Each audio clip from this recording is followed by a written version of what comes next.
Nous vous remercions ainsi qu'à tous les invités qui vous ont rejoints ici d'avoir bien accepté de prendre part à cette conférence de presse qui a pour objectif de donner en tout cas un ton à l'actualité nationale compte tenu de ce qui est abordé en ce moment ici et là.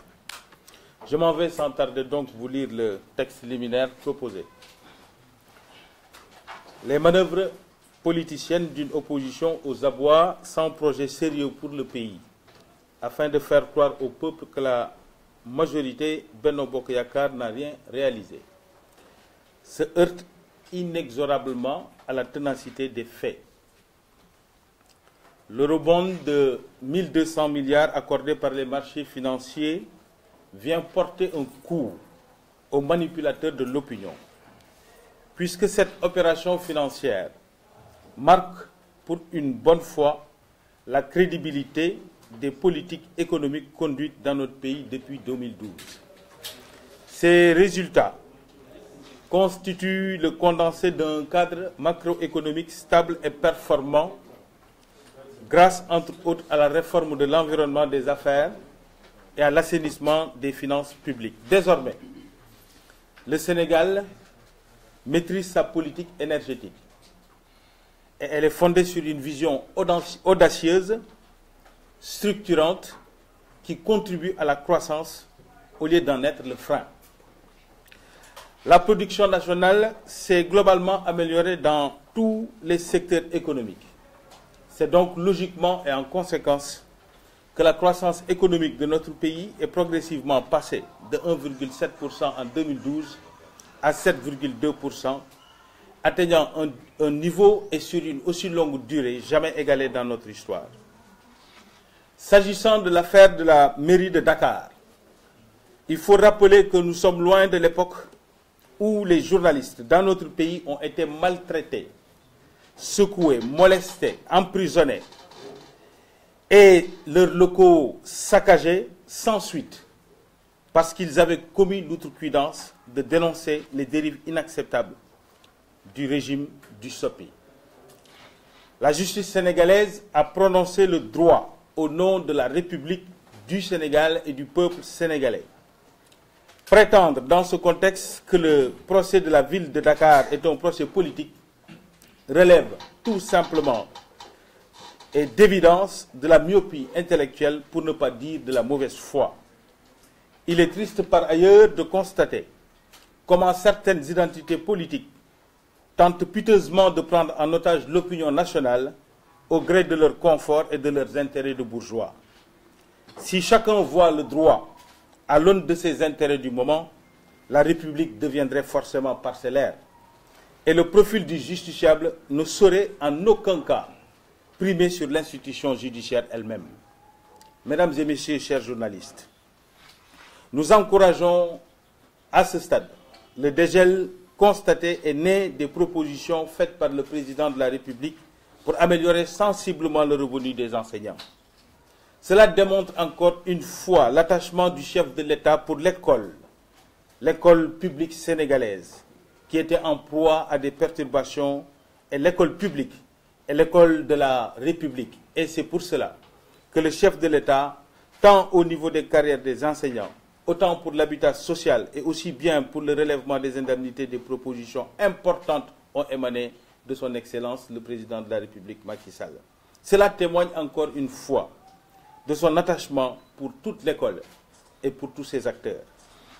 Nous encourageons la poursuite des discussions pour que les enseignements, apprentissages puissent se dérouler normalement sur la totalité du territoire. Plus que jamais, la coalition Benno Bokk Yakaar est résolument déterminée à poursuivre son œuvre à travers les politiques publiques que mène le président Macky Sall avec son équipe. Je vous remercie de votre aimable attention.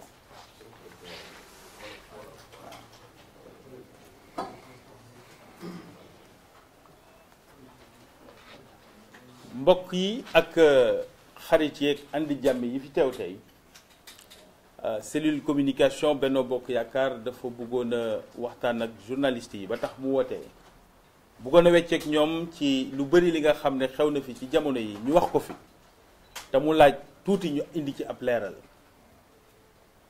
ndax kat seytaane waxul dëgg waaye yàq na xel ñu bari jaar nañ fii dugg fu ne ci dëkk bi di décrire Sénégal comme réew moo xam ne dafa nekk ci ay difficultés économiques naanaam dañu nekk ci ay jafe-jafe jafe-jafe nag soo ci nekkee marché financier yi dañu doon ñoo xam ne mun nañ doon indicateur ci sa situation économique gu réew Sénégal demoon nag ci àddina bi ci Europe particulièrement ci eurobond di àbb xaalis ngir mun a financer li nga xam ne mooy gis-gisam ci politique ci fanweeri at yi ñëw ñu jox ko ci loo xam ne day dalal xel ndax nit joxin bi la dañ ko jox ci taux boo xam ne c'est exceptionnel ba pare ne ko mun nañ dem ba fanweeri at loolu nag firndeel ne ñi nga xam ne ñooy jéem a ëlëmal xelu sénégalais yi di jéem a yàq seen xel li nga xam ne moo nekk te kenn mënu ko dindi mooy ñi nga xam ne fawuñ seen xaalis te ne ci àddina bi te liñ ñu jox ci xaalis du jox ñu ko ndax rek dañ ñu wóolu wala dañ leen a neex dafa di wóor na leen ne fañ ko dugal jàmm rek a ci am ndax Sénégal doon na économie boo xam ne stable na dëgër na mu téye koom-koomam téye bu mucc ayib la boo xam ne jar na nga mun ci dugal sa xaalis ndax ëllëg dina jur njëriñ waaye loolu su doon dañ ko wax rek te ñun fii ci Sénégal dunduñu ko kon mu jaaxal ñu waaye ndem lépp sotteegul am na ay junj yoo xam ne mun nañ ci teg bët bi ci njëkk am réew munoo di ko développer di ko soqali te doo am énergie bu doy doo am courant bu doy doo am courant boo maîtriser Sénégal en 2012 da doon am lu tolloog 922 heures de coupure d'électricité ci at bi coupure d'électricité amatu fi mooy maanaam donc entreprise bu ne ci àddina bi mun nga am sa koom am sa investissement ñëw def ko ci réew moomee ndax xam nga ne ñooñu am nañ autonomie énergétique foofu mun naa fa dugal suma xaalis te du am benn jafe-jafe su yemoon foofu rek kon ñu ne waaw waaye ni ñuy nattee am koom ci àddina ba ñuy am beneen façon bu ñu koy nattee taux de croissance lañ xam jour bu amee beneen nag ñu wax ñu ko taux de croissance bi nag bi ñu nattee koomu Sénégal ci 2012 dafa nekkoon ci 1,7% tey jii mu nekk ci 7,2 7,2% boobu mu nekk nag su doon dafa nekk rek yem ci du doon firnde waaye dañ jóge 6% di yéeg ndànk ba 7,2 def ko ci ñetti at muy guléet te loolu day firndeel ne Sénégal ci wàllu macroéconomie ak initiative yi ñuy jël ay initiative yu mucc ayib la te fii ñu nekk suñ ci continuer di ci wéy mun nañ am njott ne Sénégal fii ak 2035 wala laata ñu fay yegg sax émergence bi nga xam ne mooy mbëbëtu askan wi yépp danañ ca yegg croissance boobu nag mu am ñu naan fan la ko sénégalais yi di gis waaye bëri na ndax ku xamoon diwlin li muy jar xam ceeb la muy jar xamoon gaz la muy jar xam carburant bi ci boppam bi ñuy jënd ci station yi li mu daan jar xamoon matériel agricole nan la ci béykat bi doon jote xamoon njiw bi ci yan njëg la ci béykat bi daan jot nga war a xam ne état croissance bi génn fam ko dugal mooy fam ko war a dugal mooy fa nga xam ne moom la askan wi di yëg coow lu bari nag jib fi jëm ci li nga xam ne mooy coowal nañu yore woon koom-koomu mairie de Dakar am ay kàddu yu fi jib ne daal mbir mi ni ko attekat yi attee dafa laxas li nga xam ne mooy politique ñu jàpp nag ñun ne homme politique ndax daa warta doon ku ñuy atte comme ñépp li jar a seet kay mooy li ñuy wax lan la li ñuy wax da yomb na ah jiw jënd na potu peinture nee na lii la ko jëndee indi na facture ak am du loolu ñun de loolu lañ dégg li Sénégalais yëpp dégg lañ dégg dégguñu leneen de ñu ne juge bi atte na juge bi nag suy atte atteelul boppam juge bi suy atte république lay atteel ak askanu Sénégal yëpp su fekkoon ne ku nekk sa buntu kër mun nga def sa atte bopp kon réew mi ñu séddoo ko moo tax ñu ngi woo ñëpp ñu ànd ak dal li nga xam ne attekat yi atte nañ ko ñu doyloo leen ndax ñoom lañ am ñoom ñooy suñuy attekat ñoo fi nekkoon démb ñoo fi nekk tey te ñoo fi nekk ëllëg donc loolu daal lañ xamoon ne mënoon nañ ko wecceek ñi nga xam ne moo fi nekk ñu ñaawlu nag ñi nga xam ne réew mi doxam ak ñàkk doxam ci seen bopp dong lañ ko natt ñoom suñ ci gisee seen bopp jàpp ne réew mi dox na suñ ci gisatul seen bopp ne réew mi doxul te loolu yàgg ndax ñooñu yàgg nañ fi lool ñu ngi fi ëpp na fanweeri at ak ñeent fukki at donc jox nañ leen cër ju bëri di leen laaj yi tamit ñu xoolaat seen doxalin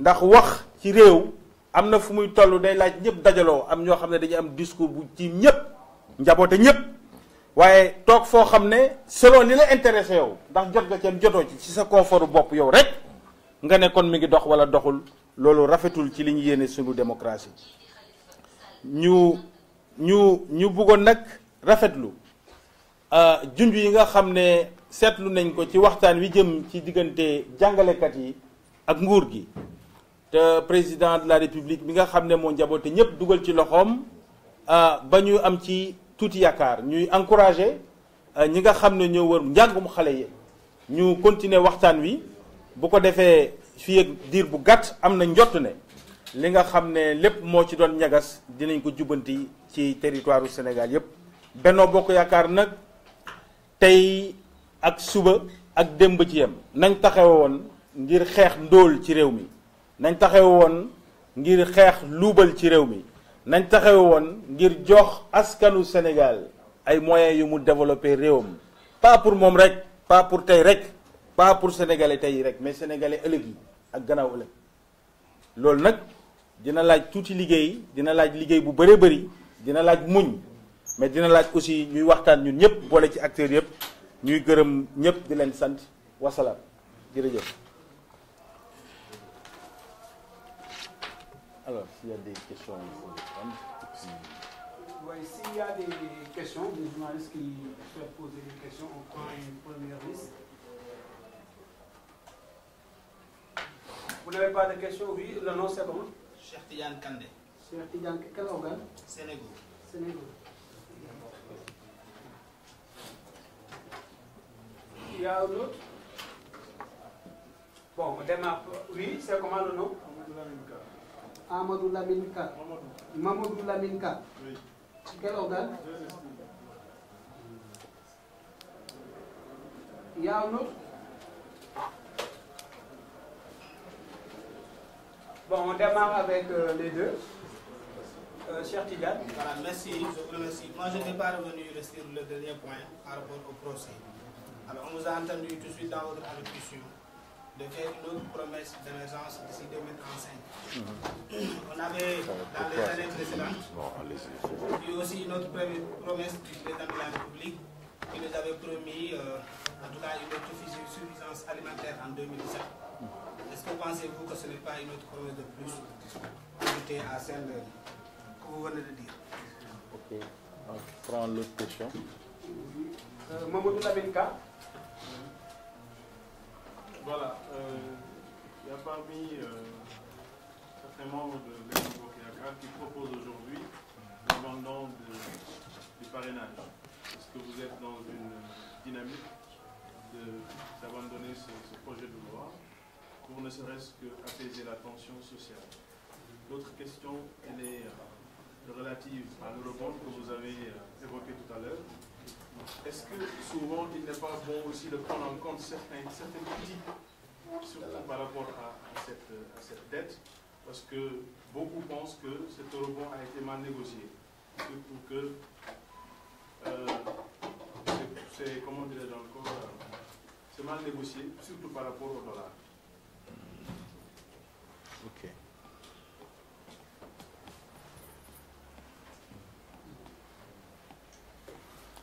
Sur l'eurobond, comment on dit ça?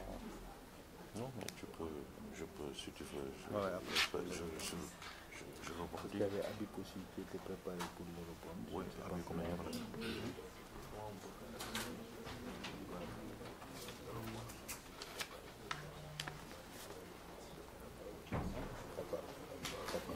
Alors, donc, pour la question sur l'autosuffisance en riz, c'est monsieur Kandé. Voilà, merci beaucoup pour votre question.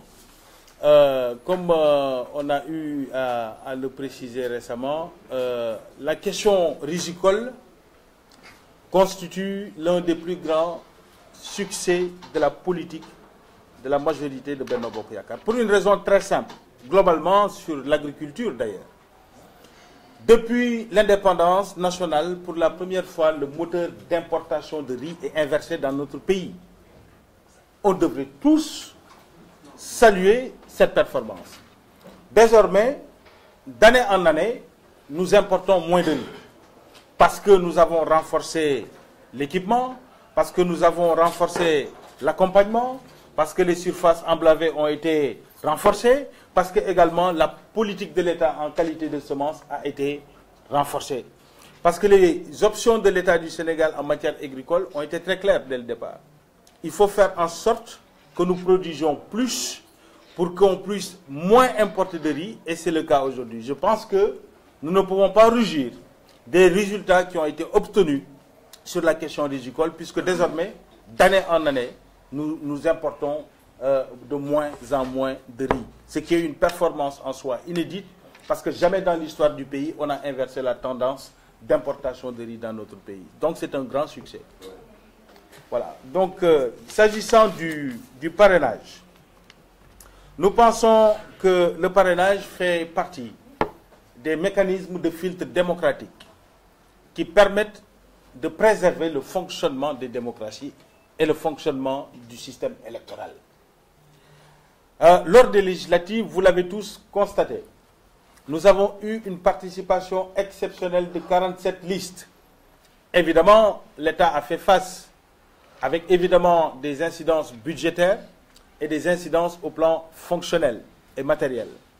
Cela appelle de tous les citoyens, naturellement, une prise de conscience sur le fait qu'il faut réguler le système démocratique. La régulation n'est pas en soi une entrave. Vous prenez les pays du monde qui aspirent au même système démocratique que le nôtre, ils ont leur modèle. C'est des parrainages, c'est des signatures d'élus, ou encore c'est des grands électeurs comme aux États-Unis. C'est toujours comme ça que ça fonctionne. Alors, comment on peut accepter pendant des années qu'on ait un parrainage citoyen pour des candidats au président de la République, à la présidentielle, à la présidence de la République, et le refuser à d'autres types de citoyens? Ce n'est pas acceptable. Et d'ailleurs, l'objectif in fine, c'est d'avoir des candidatures crédibles et des candidatures rationnelles qui permettent d'avoir aussi, de préserver le principe même de l'élection présidentielle. Parce que, puisque à terme, si on permet à tout le monde de pouvoir être candidat, ben, le fait est qu'on risque de ne plus avoir d'élection présidentielle tout simplement. Parce que si on peut avoir autant de candidats que nous sommes de citoyens, il faut se préparer à avoir 14 ou 15 millions de candidats au présidentiel. Il faut bien un filtre démocratique qui permette de préserver le système. C'est la seule vocation de ce système de parrainage qui, normalement, devrait être accessible à tous. En tout cas, tous les candidats qui sont sérieux, qui le prétendent, qui ont un projet sérieux. Je ne parle pas des porteurs de colibés et de caricatures. Ceux qui ont des projets sérieux et qui ont pour ambition de conduire et de présider aux destinées de notre peuple doivent être tout de même en mesure de mobiliser 1% du fichier. Ça, c'est la moindre des choses. Autrement, comment pouvez-vous prétendre dire que vous êtes assez représentatif pour être un candidat sérieux aux élections présidentielles? Ça me paraît être inacceptable. Donc, pour la question de l'eurobond, alors, on avait prévu M. Ndaou. Je pense que vous pouvez venir apporter des éclaircissements sur ça. Et puis, si vous pouvez faire un complément ici. Oui, c'est ça. Alors, nous avons M. Ndaou Habib, qui est le directeur de l'Observatoire. Vous allez vous présenter, hein? Oui. Mais vous êtes en retard de l'avance. Hein? Sur la question du parrainage. Oui. Vous voulez rebondir? Oui. Ok, c'est bon. Donnez-moi. Je vais rebondir. Allez-y. Alors, dans la coalition Benno, des voix se lèvent pour justement. Combien de voix? Combien de voix? En l'occurrence, le porte-parole du PDS qui appelle à une conservation à la Le porte-parole du PDS n'est pas du.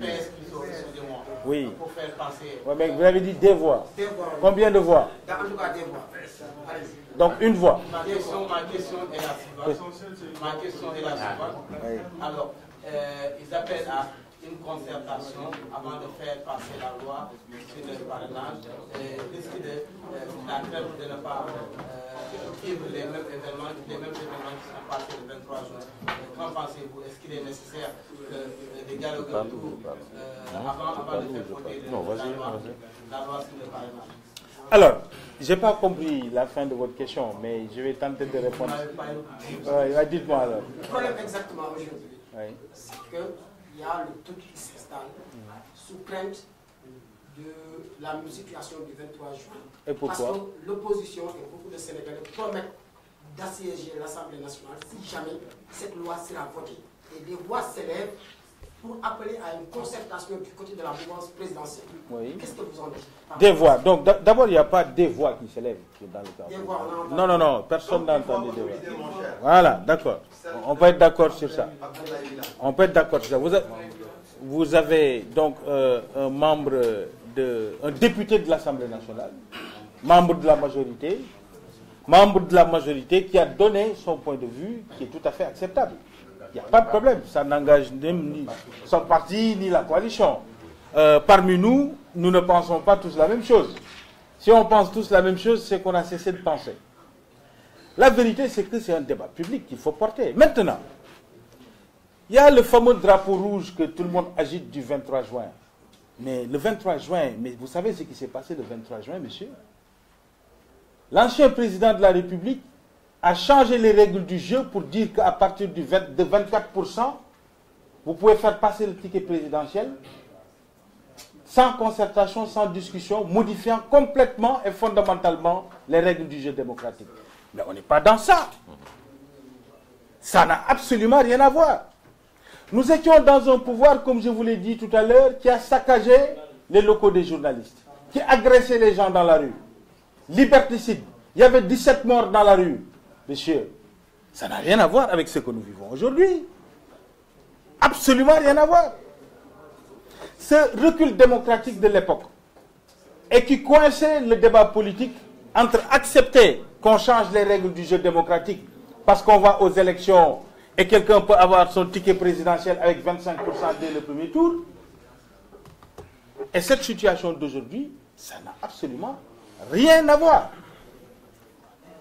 Par ailleurs, en face, vous aviez les assises nationales, un travail sérieux, une contre-proposition sérieuse. Aujourd'hui, vous avez quoi en face? Vous avez des insultes, vous avez des qualifications personnelles et des caractérisations dans le genre Ngaka. Il peut peu et de la désignation et non de proposition pour le pays et pour le Sénégal. Et dans ce contexte, évidemment, le raccourci le plus facile, c'est de se dire on va embraser le pays. Mais il faut bien dire aux Sénégalais pourquoi. Il faudra bien expliquer à nos concitoyens pourquoi il faut saccager l'Assemblée nationale. Au lieu d'aller débattre avec les représentants du peuple qui posent une question légitime de régulation du système démocratique national. Est-ce que tout le monde, sur les 15 millions que nous sommes, peut être candidat au présidentiel? Ou est-ce qu'il faut avoir un filtre démocratique, poser le débat, obtenir un parrainage d'1% sur le fichier électoral, tout de même? Si ça nécessite de créer un 23 juin, pour eux, ça veut dire qu'ils n'étaient pas dans le 23 juin. Et c'est vrai que parmi ceux qui parlent du 23 juin aujourd'hui, n'y étaient pas. Ils étaient à Paris. Il a fallu le 27 pour qu'ils croient que le peuple sénégalais était en mesure de bouger. Ça, c'est la vérité. Nous ne nous laisserons pas divertir par ces formes de menaces vaines, parce que n'ayant aucune proposition pour le peuple sénégalais. Nous ne nous laisserons pas non plus divertir par une opposition en mal de conscience propre, parce qu'ils n'ont ni leader, ni projet, ni cadre.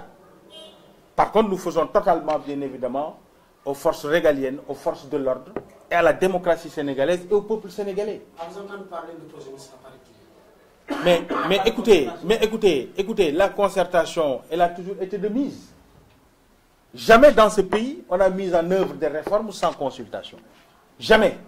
Sur l'enseignement supérieur, sur l'éducation nationale, sur la réforme de l'administration, sur l'acte 3 de la décentralisation. La concertation est une démarche intrinsèque et essentielle dans la méthode du président Macky Sall. y compris sur ce parrainage, nous avons appelé au dialogue.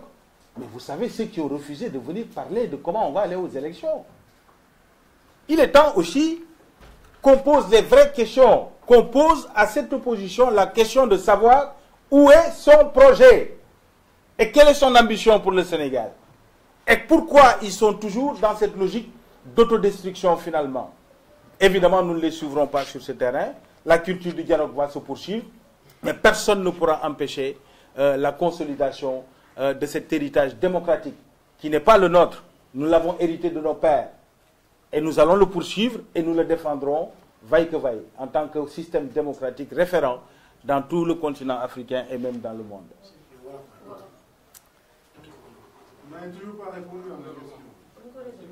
Le rebond de M. Ndaw va venir sur cette question.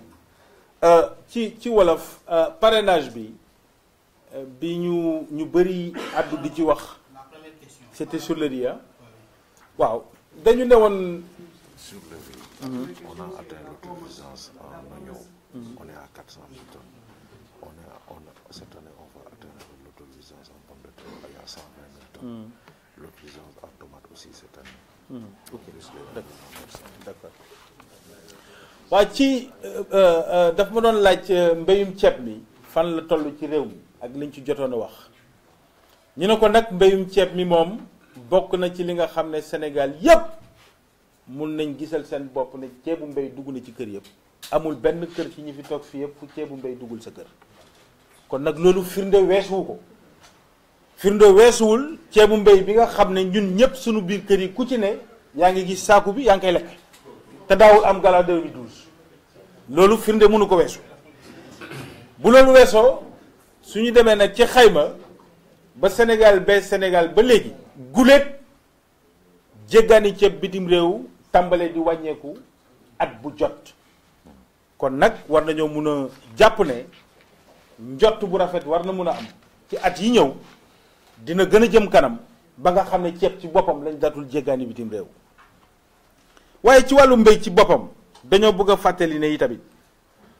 soble kenn jéggaani yi tuuko bitim réew 2012 ak léegi kenn jëndatul benn soble bitim réew jële ko bitim réew soble bi ñuy dundee ci biir réew mi ci réew mi lañ koy béyee te toll na ci 400 000 tonnes suñu demee it ci mbéyum pomme de terre nag 120 000 tonnes la ñuy produire fi mu toll nii gerte gi toll nañ ci li nga xam ne toll naag 1 400 000 tonnes résultat yi nga xam ne am nañ ko ci mbéy mi ci réew mi kenn mënatu koo naatable xanaa kay xool nuñ koy gën a dëgërale nu ñuy yokke mbir mi nu ñuy fexe ba ñu gën ko mën a jëriñoo ci réew mi mais yoon boobu yépp dafa doon loo xam ne bind nañ ko tracé ko ci plan Sénégal émergent ba pare les chaînes de valeur moo topp ci production bi loolu nag dinañ ci jublu te at yi ñëw gëm nañ ne dina gën a jëm kanam incha allah ñuy ñaan nag sénégalais yépp takku doon benn taxaw takk seen ndigg surtout ña nga xam ne ñoo nekk ci mbéy mi di ko jëriñoo ñu xam ne li ñuy wax ci réew mi te ñuy bàyyi nit ñi di ko wax ndax xam nañ ne sénégalais yi am nañ maturité politique mat nañ mat gu mat sëkk ba kenn du leen wax waxu caaxaan bi du la topp wax ji mooy ñi ngi liggéey réew mi ñi ngi jéem a defar tali ak yoon yi di defar rang-rang yi di jox jigéen ñi jumtukaay ñu mën a liggéey di jéem a def fépp fu amul ndox mu neex yegg fa te bu ñu kenn génnee ci yoon boobu loolu mooy li nga xam ne mooy dëgg te du ñu nangu kenn di ëlëmal sénégalais yi ci wàllu woowu. li jëm ci élection yi nag te ñu ne léegi dañ ciy yokk li nga xam ne mooy parrainage citoyen li ci njëkk mooy sunu mbokk Sénégal yëpp dañoo war a xam ne loolu du guléet képp ku nga xam ne bokkoon ci parti politique te doonoon candidat da nga waroon a am ay parrainage citoyen pour ñu natt yow nan nga toll ci réew mi ba war a mun a yaakaar ne war nga mun a bokk ci ñi nga xam ne ñoo bëgg a doon président de la république. loolu nag bi ñu demee élection législative yi weesu nga xam ne li coow li bëri guléet ñu am nit ñu bëree noonu ñu participer ci élection législative wala élection tout court mais ñu am ci 47 listes 47 listes nag biñ ko gisee ñu ne kon nag mbir mi ngi bëgg a ëpp ndax su fekkee ne war nañ dem présidentielle am lu toll ci téeméeri candidature jafe-jafe dina dikk nu ñu def ba moytu loolu ñu ne kon léegi nañ fexe ba nga xam ne képp ku ne da nga bëgg a dem doon candidat à la présidentielle ñu ne yow ci limu ñi bind ci fichier bi su dee téeméer rek suñ ci jëlee benn mooy 1% du fichier war nga mun a yow jël ci kenn jël ci 1% boobu ne ñii nee nañ man lañ àndal ku amul loolu nag wax dëgg yàlla ndax jar na Sénégal génnee xaalisam li mu waroon dugal ci mbéy mi mu di ko def ci yow jox la ko carburant jox la ko affiche jox la ko bulletin ndax loolu njëriñ la ndax démocratie yi tamit du caaxaan lu sérieux la war nañ mun a am 1% du fichier avant ngay ñëw taxaw jàkkaarloog askan wi nga leen dama bëgg a doon réew mi koo xam ne kenn topp la mun a am 1% du fichier nga ne da nga bëgg a doon président de la république état bi war la jox carburant jox la oto jox la bulletin jox la affiche jox la lépp lu ñuy jox tous les autres candidats ba ñu war a toll ci ñaata candidat su dee benn mënees na ko nangu su dee ñaar d'accord mais suñu demee ba commencé nag doon 47 jëm juróom fukk def ñeent fukk ak juróom-ñaar jëm téeméer état ne ah kon nag léegi nañ ko segg nañ xool léegi ñi nga xam ne ñoo bëgg a doon candidat ñan lañu ku munta dajalee ci 1% fichier bi ndax kooku noonu mun nañ ko jox confiance pour di ko bàyyi muy doon candidat pour des présidentielles lépp nag ñu doxal ko ci waxtaan ndax président de la république ak njaboot gi mu àndal ñépp dañoo tënku ci démarche boo xam ne lépp lu ñuy def dañ koy waxtaane gis ngeen fi nag ñu woo ñu waxtaan ñu ne ñoom waxtaan ñu dolleeti woo leen ci waxtaan ñu ne waxtaanuñu terewul ñépp a waxtaan ñëw nañ waxtaan déggoo ci mbir war a jublu nag assemblée nationale te assemblée nationale yi tamit lépp la fa am comme règle du lu ñuy forcer lu ñu bind la loi bee ko bind règle du jeu yi loi moo ko bind suñu demee it tënku ci li nga xam ne mooy loi boobu su waree jàll dina jàll mais lépp ci cadre démocratique lay doon incha allah ci kattanu yàlla jënant bi alors l'eurobond est-ce que vous pouvez reformuler la question sur l'eurobond là? J'ai bien entendu. Ah bon. Alors.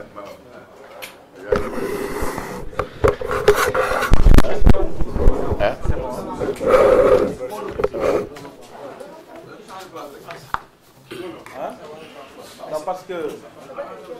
Je vous remercie. Je m'appelle Habib Ndaw, directeur général de l'Observatoire de la qualité des services financiers. Donc, j'observe les services financiers depuis une bonne trentaine d'années.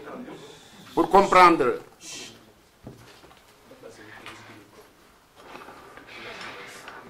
Non, allez-y, Habib. Tant que vous demandez pas, oui. Pour mieux comprendre le...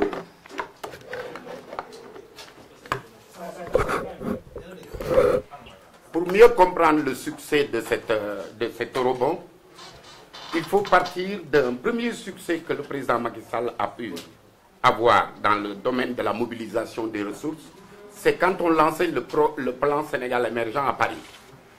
Vous savez, il y a 2 clubs au monde qui mobilisent les ressources.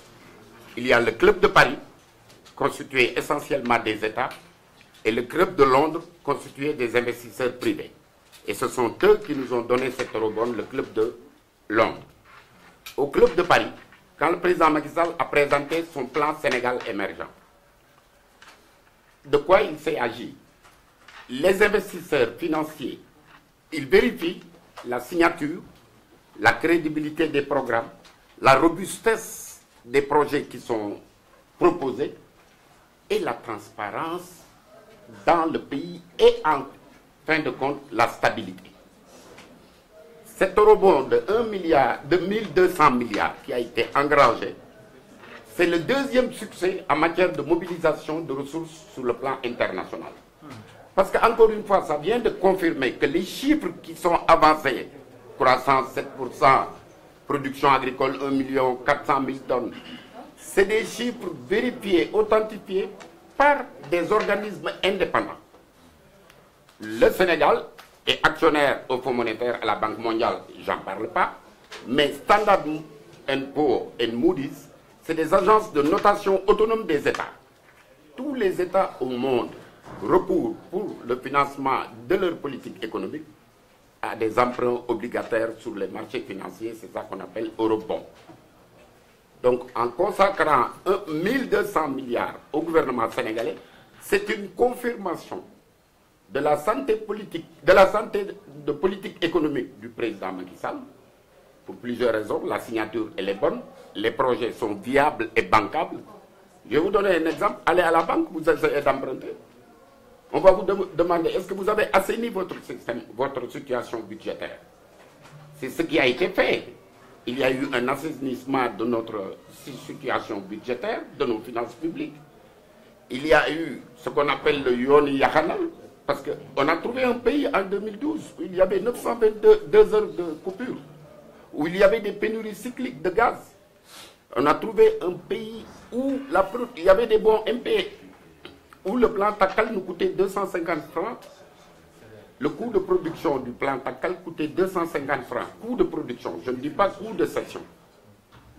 Alors, fort de cela, nous sommes venus avec un plan en train de dérouler. Depuis 2012, le président Macky Sall déroule un programme sain, équilibré, sur le plan macroéconomique. C'est la raison pour laquelle ils ont eu cet eurobond. Maintenant, l'eurobond a été très bien négocié. Les taux sont les meilleurs dans le marché. Parce que la Federal Reserve a augmenté les taux. Et nous avons pu avoir de 475 et 625 sur un délai très long. Ce qui renvoie à la problématique de l'endettement. L'endettement sous Macky Sall a une particularité. On a refait ce qu'on appelle le reprofilage de la dette. Qu'est-ce que cela signifie? On emprunte plus, mais on paye moins.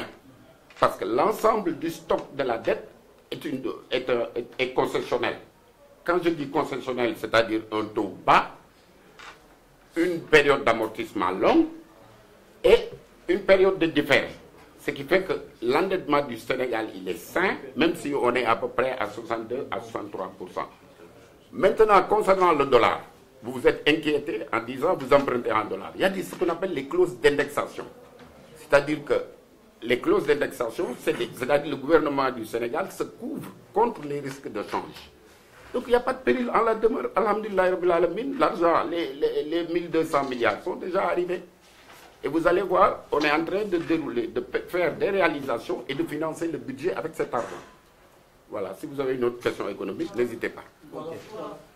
Jolof, maa ngi leen di gërëm pour nga comprendre eurobond bii ñuy wax dañuy déparé succès bi Macky Sall am bu muy lancé plan Sénégal émergent au club de Paris.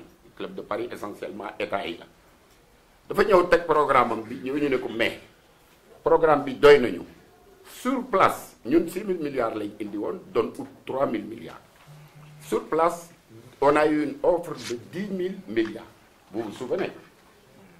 Actuellement, le niveau des investissements directs, actuellement, niveau investissement direct, c'est-à-dire ñi seen comme di ko indi ci réew mi bu réew mi amuloon stabilité, bu réew mi amuloon transparence, bu réew mi amuloon ki ko jiite bu amuloon crédibilité, xaalis boobu du fi dugg. Waaw léegi loolu nag moo waral eurobond bi ñu lebal àddina bi yëpp pays boo mën a tudd ci àddina ñi développé ñi nekk en voie de développement yépp il faut ñu dem ci marché financier bi jéggaani pour ñu lebal leen. Pour nga leb nag d'abord problème bi mooy pour ñu lebal la problème la pour ñu jox la taux bu baax problème la ñaari critères yooyu pour nga jot ko foog nga boole lii nga boole defar sa finance publique ba mu leer naññ defar sa def transparence mu leer lañ ne buñ indee seen xaalis fii duñ ko luubal par le fait du prince. Leader bi ci boppam il faut mu am crédibilité ba pare projet yi ngi leen di jox di nekk projet yoo xam ne yu óor la yu solide la yoo xam ne yii ku ko gis ci comme investisseur di nga ci ndemee dugal sa xaalis. Loolu nag moom mooy situation léegi ñu ngi naan bor bi waaw naam léegi dañuy leb lu bëri léegi la ñuy gën a leb lu bëri mais dañuy fay moyen. Lu tax dañuy fay moyen? Ancien régime bi daf daan leb ay 8%, 9%, 11% sax leb nañ ko alors que ñun président Macky Sall dafa wax lu leer nee na 3% mooy référentiel bi suñ demee ba 6,25 c'est parce que privé yi la mais su fekkee ne état moo ñuy lebal 3% la ñuy lebale loolu mooy taux concessionnel c'est-à-dire taux bi day gàtt li ngay remboursé gudd ba pare mu am période de différé boo xam ne dañ lay may balaa ngay commencé may fay bor bi dama bëgg rek sénégalais yi ñu jàpp leen essayé leen ngeen dem ci banque ne da ngeen di leb dinañ leen laaj condition yu bëree bëri imaginez nag léegi nga dem ci marché international bi nag ne da ngay jéggaani su boobaa xam nga ne kon condition yi ñu lay tëral dafay métti ba nga xam ne soo ko remplirul ñoom duñ la jox sa xaalis wala buñ la koy jox ñu jox la ko ci taux bu mag comme li dal Côte d'Ivoire comme li dal Togo comme certains pays donc leb bi ñu leb bu kenn jaaxle leb bi si lebuñu ñun pour dugal ci Fesman lebuñu pour tabax ay monuments de la Renaissance lebuñu pour changer Tamaro immeuble Tamaro lebuñu pour fay ay frais de jet privé leb bi nga xam ne moom le président Macky Sall di leb daf koy defaat ci PRACAS ci PUDC ci PUMA ci beneen bi nu mu tudd ci terre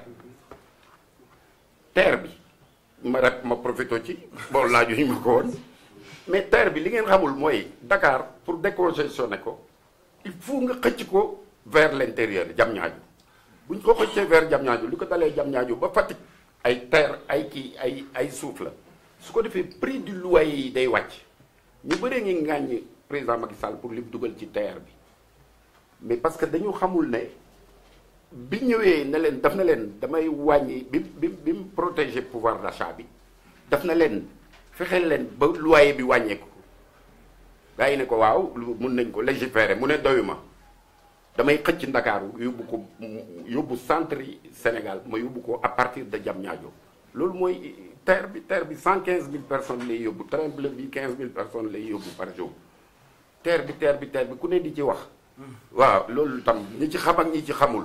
waaw je vous remercie. Merci.